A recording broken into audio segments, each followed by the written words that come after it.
Welcome, Mountain Mamas, to our skills portion of our Zoom training this month. Today, we're going to be talking about edible and medicinal plants. Now, I must do a disclaimer. I am not a botanist. My first degree was fisheries and wildlife, which is, we had some classes that were similar, but I'm going to do the best I can with my own personal experience.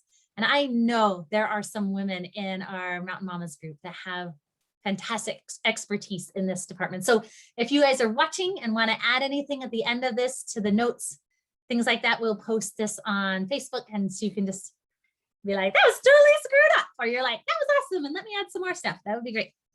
So anyway, we're going to dive into it. So you should just know that this is an encyclopedia of knowledge and a lifetime of study. So we're just going to cover 10 plants today, most common plants, that can be used for edible and medicinal uses, just to kind of like have on your radar when you're out hiking and out and about. And I feel like that'll probably be a good start for anyone. My challenge actually is for you. If you haven't eaten anything in the mountains this year, to do it this year. That's your goal. For those of you ladies who did join us for our survival assistant guide training, we've already had a couple plants and ate them, and I did not get any complaints or anyone going to the hospital. So I feel like we were good in the plant choices that we made and had no GI distress. I don't know. I didn't. So Lisa, I don't think you did. So, and no one complained. So anyway, some things that we want to avoid as far as being of plant choices: leaves of 3. So these are those are also, that's going to be your poison ivy, poison sumac, just, things we just don't want to be eating. And then also milky sap is something that you just kind of keep on your radar. And then white berries. There's always exceptions for everything probably, but those things I would just have in your radar. And then things to carefully be very, very careful are mushrooms. We all know this. We don't get a lot of them in Utah, so it's kind of a specialized foraging sport, I think, to do mushrooms in Utah. But also anything that has berries, black, red, blue berries, we still want to keep an eye. Orange berries. Yeah, we still want to make sure we have a positive identification on those before we start chomping them. I had a friend who knew a guy in college who just grabbed a jar and started eating berries, everything that he found, and was wretchedly sick and nearly died. Anyway, so we just want to be very careful and choosy about what we get out in the mountains. Of course, this is something you guys would all know. But foraging is super cool and fun if you know what you're doing. And that's what we want to do, is kind of teach you a few things and see if you can get out there and positively identify some stuff. And these are things that are pretty easy to identify. So hopefully you should have some luck. And some of these you already know. So we're going to start with, I actually got to show you this cool book. So there's this one book. This is called Medicinal Plants of the Mountain West by Michael Moore. This is a veritable encyclopedia, and it has pictures, helps you identify things pretty clearly. So this is an option. I just got this at the library. There's probably a million other books like this that are great if you guys want to need. There's lots of cool foraging books and things like that you can get on Amazon. But if you're remotely interested in this, there's lots of cool stuff that you can get online. And then another book that I'm using for today is The Gardener Healer, Natural Remedies from Flowers, Herbs, and Trees. I like this book. I wouldn't necessarily buy this book, but it was good to just have picture references. So we'll be using pictures from this book just to kind of help you identify things. All right, and then obviously in the notes that we've got today, you can look down and it has everything I'm going to be talking about. I don't have pictures, so that'll be up to you to look up online for more specific details on plants. But yes, generally, we'll just kind of keep things pretty simple today. So there's many ways that you can eat plants. One, of course, is just fresh and raw. Just eat it as it is. Another thing is making a tea. And you make a tea by just taking a portion of those plants, whatever's the edible part, and boiling it in water and drinking that. So that's your tea. Then there's called a compress. So this is something you would apply to something like a rash or something like that, where you wanted to use that as a medicinal plant. What's recommended is 3 tablespoons of the plant material and then 1 cup of water, and you put that together and boil it, and then soak a cloth in that tea and squeeze out, just soak it in and squeeze out the fluid, and then put that onto the skin. So that's called a compress. Then there's something called a poultice, which I thought they were the same, but they are not the same. A poultice, you essentially take those plant parts, put it in something like a cotton sock, tie off the top of the sock and soak that in water, hot water. And then you knead until it kind of gets kind of soft, the plant material gets soft. And then you knead the plant material with in the sock. And then for about a minute, and then you apply that to your affected area. So so a compress is just like the liquid, like a diluted form. And then a poultice is like the plant material is actually, and more concentrated is on your skin or whatever. Then there's something called an infusion. An infusion is when you boil flowers and stems in water just to make it more potent. So you would put that in water and boil it, and then, take it out. And then, that it's kind of like a tea, more potent tea, is called an infusion. And then a decoction is doing the same thing, only with roots and bark, until that becomes more potent. So those are the different ways of using a medicinal plant or an edible plant and making it more palatable. Well, I don't know, more palatable, but making it just ways that we can use this. And the neat thing is this is something people have been doing for thousands of years. And it's only now that, like, in the last 100 whatever years, that we have forgotten so much of this. But really, there is a limitless amount of knowledge that you can gain from using plants appropriately. And just growing things in your backyard, I think, is awesome. Or, just looking for things when you're out hiking, just kind of being aware of what's around. Very cool. All right. So first thing we're going to go through in the handout, things are alphabetical, but I'm going to just go as they are in my book because it's easier for me. So we're going to go to dandelions. So we all know what dandelions look like. I'm sure that's not in focus. We're probably all trying to get them out of our gardens and our lawns right now. So a dandelion comes in the spring. It's going to be there all summer long. It has those long jaggedy edges and those bright yellow flowers, super easy to identify. I feel like that's a good one for you to try when you're out in the mountains. So obviously in a suburb situation, you do not want to eat dandelions just because everyone's trying to poison them. And so it's highly likely that it's been sprayed with something. Unless you can wash it really good and feel comfortable about it, I'd be really cautious. But up in the mountains, if you're away and kind of up in the hills far, then it's usually unlikely that it's been sprayed with an herbicide. And so you could totally just rinse it with some water. The leaves are very edible. We throw those in salads all the time. The roots are edible and the flowers are edible. The leaves, you can just chomp on those. They're great for vitamins. They have iron. They help with kidneys, fluid retention, all that kind of stuff. You can make them into a tea, or you can just, I just love to eat them raw. Absolutely. We'll do that. And then you can chop up the roots and just eat those as well. So that's your dandelion. So that's my challenge. That would be my one challenge, is try some dandelions this year. And then if you want, then go for the other ones. All right. Now our next plant is going to be nettles. So nettles, this is stinging nettle. I know we all heard, like, you never want to touch stinging nettle, because it's obviously going to sting us. But it actually is really fantastic medicinally and something that you can eat. So a nettle looks like this. I don't know if you can see that very well, but it has a green leaf that's jaggedy and almost kind of like a sort of a diamond shape.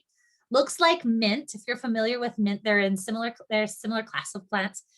And it kind of has those raggedy edges of the leaves. The way you know it's a stinging nettle is when you look on the stalk or the stem. It's got all the little needles that stick out, and they're on the bottom of the leaves and things like that. So you're like, that one's really easy to identify. And of course, you can always touch it and you find out. But anyway, not as well recommended. So as far as nettles, the thing to eat with that is the leaves. And the leaves are fantastic. You do not eat them raw unless you were super hardcore, I guess. But what we can do is make them into a tea. So you just take those leaves, collect them with gloves, if you're able, and then put those in hot water and make a tea out of it. You could also do a compress as well with that, with the leaves. And they're great for vitamins, uterine bleeding, reducing blood pressures, blood sugars, helping with blood sugars, helping with arthritis, eczema. Anemia is a big thing if you have excessive menstruation. And you can use it as a hair conditioner, which I haven't tried, but that's something I could try this year if I wanted. Places to find those are in the mountains, very popular, all up and down the Wasatch Front for sure.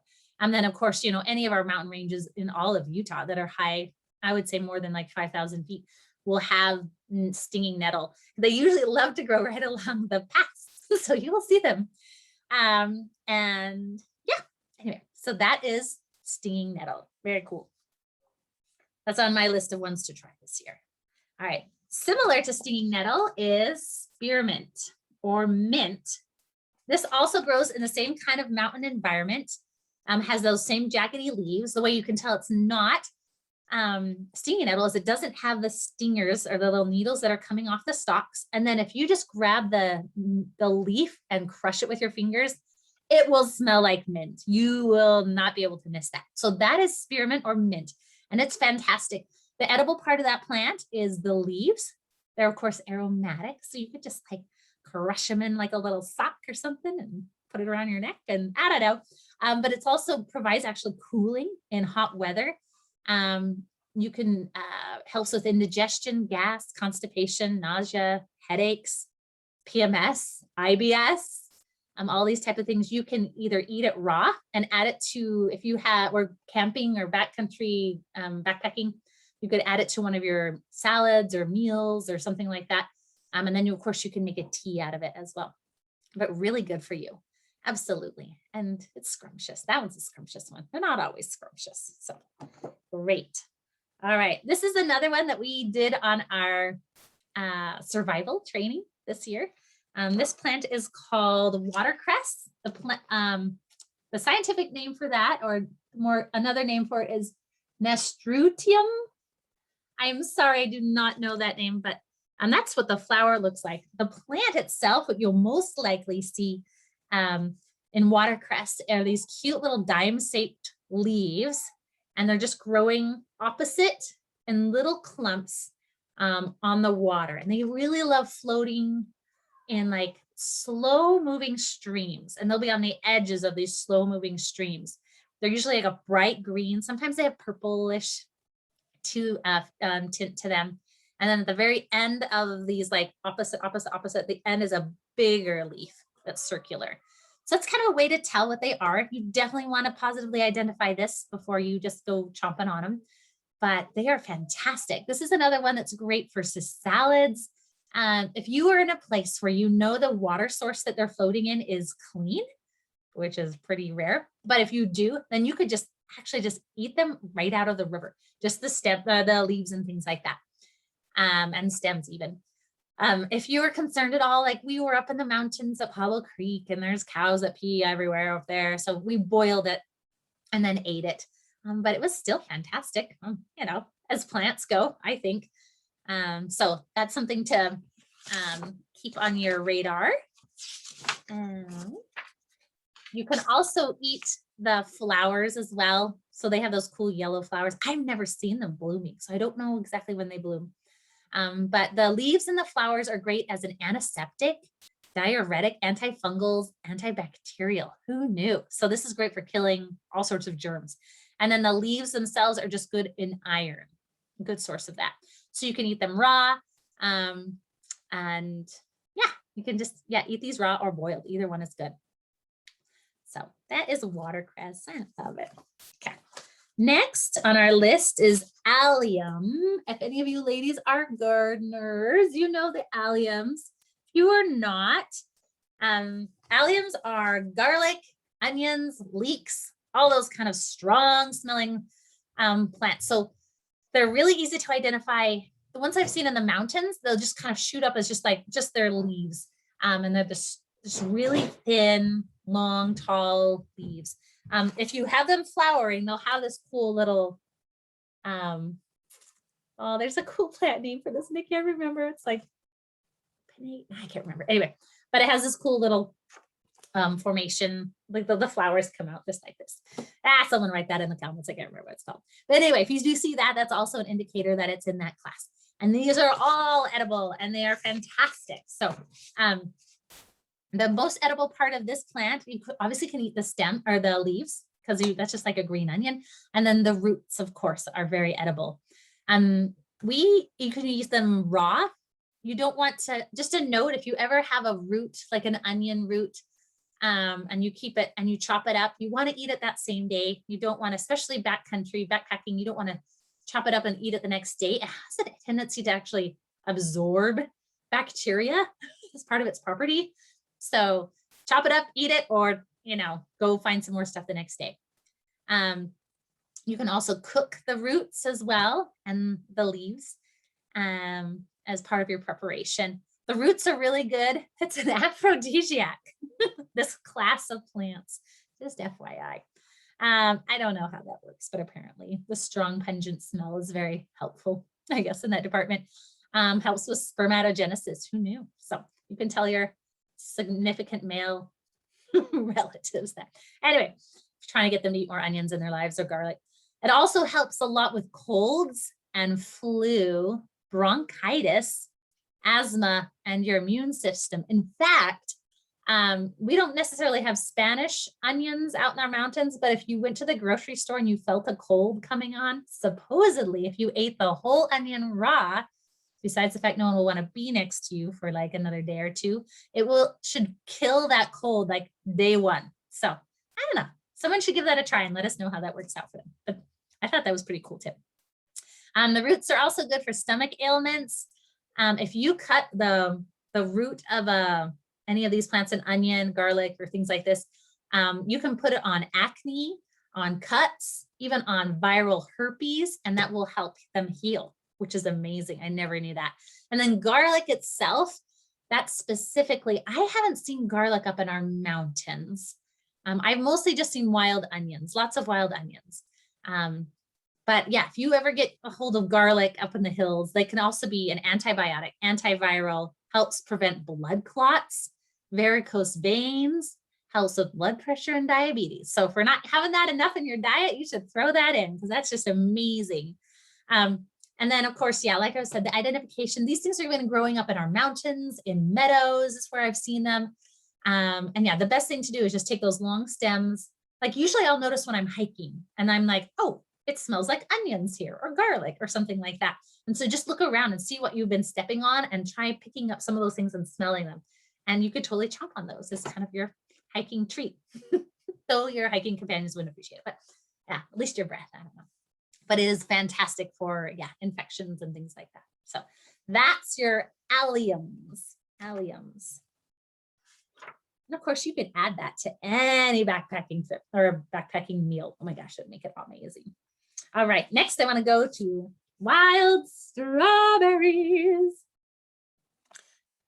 These grow in our hills and they are amazing. It's hard to hit the year or the time of year because they're in the summertime and find them on a trail that someone else hasn't already eaten them. But if you guys remember what a strawberry leaf looks like, it's more circular, ovalish, and it's got the jaggedy edges and things like that. I'm just kind of keep that on your radar when you're hiking. If you ever notice them, I mean, they're great ground cover, usually in the mountains. And yeah, sometimes if you hit the time of year right, you'll get those berries, which is like the best treat ever, I think. So the edible parts of a wild strawberry, the berries, you can also eat the leaves and the roots as well. The berries you can eat raw, of course. You could also make the leaves into a tea. A tea, you can do, they recommend 5 leaves to 1 cup of water, which I'm sure you could do any variety of that. And then you can do a decoction with the leaves as well. So the berries are really good for kidney stones, joint pain, discolored teeth. They help remove plaque.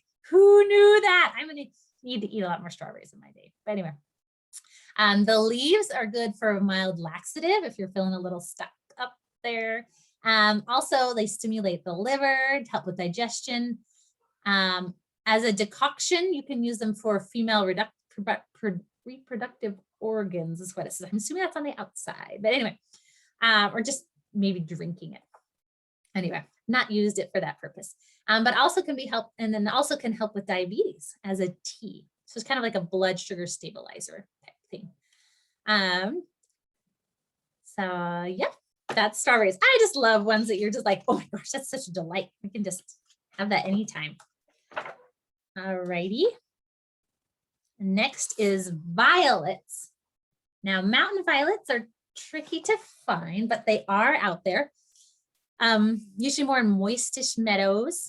You can eat the flowers and the leaves. And I think violets are really neat because you can see them in your neighbor's yards. You can grow them in your yards and have something that's beautiful and edible as well.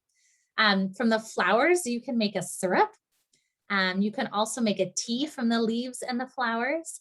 You can make poultices from the leaves and the flowers, infusions, decoctions from the leaves. Very versatile plant.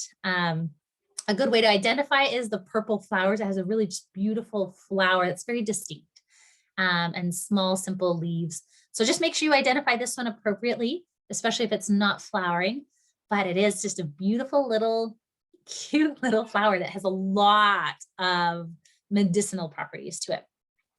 The flowers especially can be used for hangovers, headaches, flu, children's respiratory disorders. If you do it, make them into like a syrup, which I thought was really cool. You can use them for insomnia as a tea, or eczema as a tea. If you have cracked nipples, you can use them as a poultice. This is highly recommended, apparently. Those of you gals breastfeeding out there. And then sore gums or an inflamed throat, you can actually turn it into like boil it as a tea and do it as a mouthwash. So you're not drinking that per se, but just using that as a mouthwash. And then a rash or eczema, you can use a decoction on that as well. And it will help heal your eczema and rashes, which I think is fantastic. And then the neatest thing is that it's also a cancer, it fights cancer, specifically tumors, if the leaves have been shown to help with that, and also with nervousness problems. So I don't know what amount you would need to, but a great all-around plant that you can use for many different things. So cute little violets, who knew? All right, then we've got, see, this is our last one. Oh, no, we got a couple extras, but the last one I have for a picture for you is sunflowers. We all know sunflowers, huge flowers, yellow flower, huge stalks, yellow flowers, all those cute little seeds inside.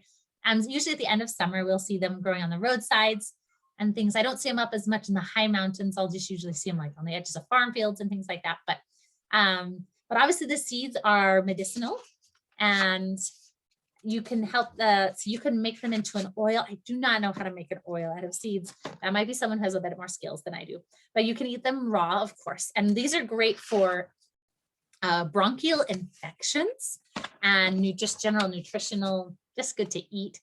If you eat the raw buds and the seed sprouts, those are really good for you. And then the oil, the sunflower oil, is great for blood pressure and is a good healthy facial cream. So good old sunflowers, who knew? I need to eat more of those for sure. All righty. Then I just want to have two more classics that just needed to be talked about. I have sage. Now sage, the sage that we use in our cooking and things like that is a different kind of sage than we use up in or is out in the mountains, but it's very similar. It's similar enough that you can still eat the sage that we have out in our hills. It's the leaves and the seeds and the fruit. I've never eaten sage fruit, but those are all edible. Usually the big sage, the it's like 3-lobed leaves. It's the big sage is the most common one we'll see out in central and southern Utah. It's kind of a grayish green leaf. And then of course, if you crush that leaf and smell it, it's strong of sage. You can't miss sage. There's a high altitude sage that we also have, and it'll be the same type of thing. You'll crush it and you'll be like, oh my gosh, that's sage. So sage is really a cool plant. The leaves can be used usually as a tea is how you would prepare these things. But they're good as an antiseptic an antifungal for mouth and gum sores. They help with they reduce lactation if you're on the end of breastfeeding. It discourages bugs in bedding, which I think is hilarious. So, but if you have that problem when you're camping and you want to throw that inside your sleeping bag, go for it. Also helps with mild diarrhea, helps with digestion, keeps you calm, improves your memory, helps with depression, anti-cancer, and improves cholesterol. How amazing is this cool little plant? So anyway, so yeah, when you're out and about, so if you're camping in the desert or anything like that this summer, you know, grab some of those sage leaves and throw them in a tea. And yeah, enjoy those amazing little properties that plant has. And then I want to finish with gooseberries, which is like my favorite classic fruit on Mount Timpanogos. This is something that comes out August, September-ish. It's found probably, I would say 8,000 to 10,000 feet, maybe 8,000 to 9,000 feet. You'll notice when you're hiking up these high altitude mountains, it's not going to be at the trailheads, but like kind of when you're getting a little bit higher, they're little shrubs, and they have their leaves, the stalks and the leaves are all covered in spines. And then they have these cute, they're about this big, little, they can be orange or red berries. And they have little fuzzes that are all poking off of them. And they're fantastic. Sometimes I think when you look at something, it says, don't eat me, then sometimes it says that and you really shouldn't eat them. But sometimes it says that because it's trying to trick you into not eating it. And that's how it is with gooseberries. They're good and scrumptious to eat. I've eaten many of them and haven't gotten sick yet. It's not good. But anyway, gooseberries, the berries are great. And they're usually, I just eat them raw. They're great for just general nutrition, but they also have antioxidants. They help with Alzheimer's, just saying. Stabilize your blood sugar, help with heart disease, and improve your cholesterol. So yeah, if you're up doing any high altitude hikes the end of summer, early fall, keep your eyeballs peeled for these beautiful little gems. I just love them. So that is your medicinal and herbal crash course. I put references from all the material I shared at the end of our notes. So feel free to check those out. And pretty much a lot of the stuff we talked about is all on those notes. So you just print that off and just have it as your reference. But yes, take that challenge and have a fun, edible summer. All right, any questions from our ladies?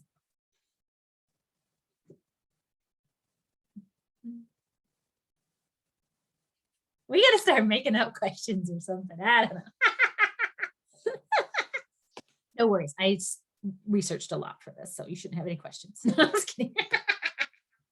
Anyway, all right. Well, thank you so much and have a wonderful day. Thanks you so much for joining us.